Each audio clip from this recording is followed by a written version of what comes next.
So, assuming your 5 days have passed and you've got a live starter, much as I've got here, I, I keep two so that each day I can take some starter out of one and keep the other one growing. And that way you're not going to deplete either one too much, and you're always going to have like a nice live starter. If you've made your mix like we made earlier, you should be able to see some bubbles forming. I gave this a good stir up about a minute or two ago. You can see the bubbles coming back already. That's because the yeast are doing their thing and they're chomping down on the flour and they're producing the gas, which is carbon dioxide. This is what's going to give air to your bread. So we take our kind of airy soup, and we're going to add more flour now, so we're going to start to make a dough.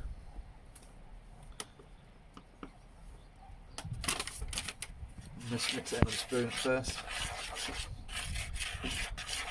But don't worry about getting your hands in this, because the yeast and things that you find on your hands are also quite good for getting these live starters moving.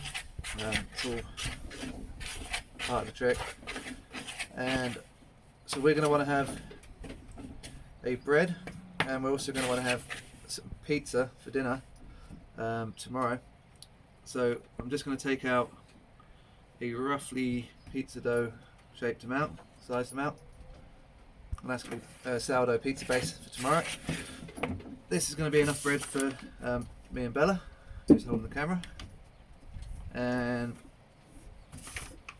now that we've got that mousse, we kind of now make our dough, and you just mop up all the moisture with more flour until you have something that's much easier to handle, but still very nice and loose and elastic.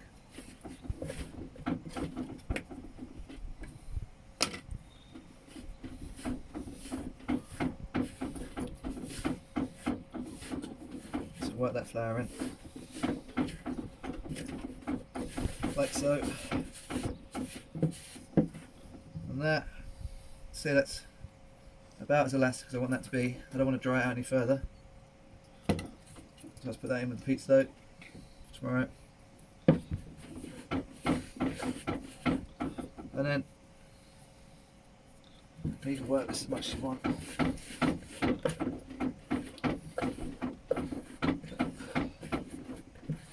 But essentially, this is kind of the sort of dough consistency that we want.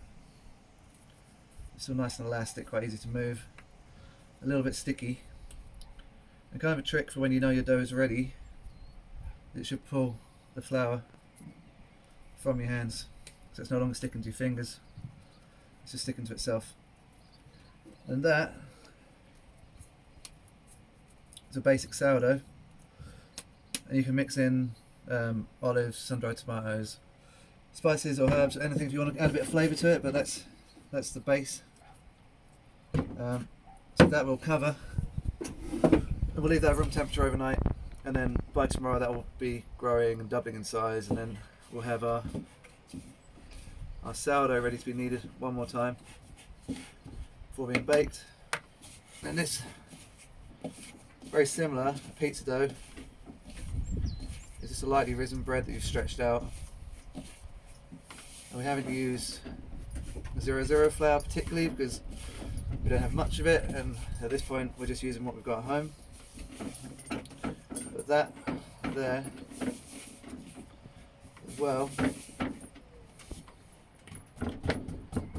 just going to leave that overnight, and then that will be a pizza dough. Just cover them either with damp cloth or cling film or anything to stop them drying out, and then now this will take a bit of time because sourdoughs are a little bit slower. So give it overnight, and tomorrow morning you should see it's all doubled in size, and you can work it one more time, and then you'll be ready to bake.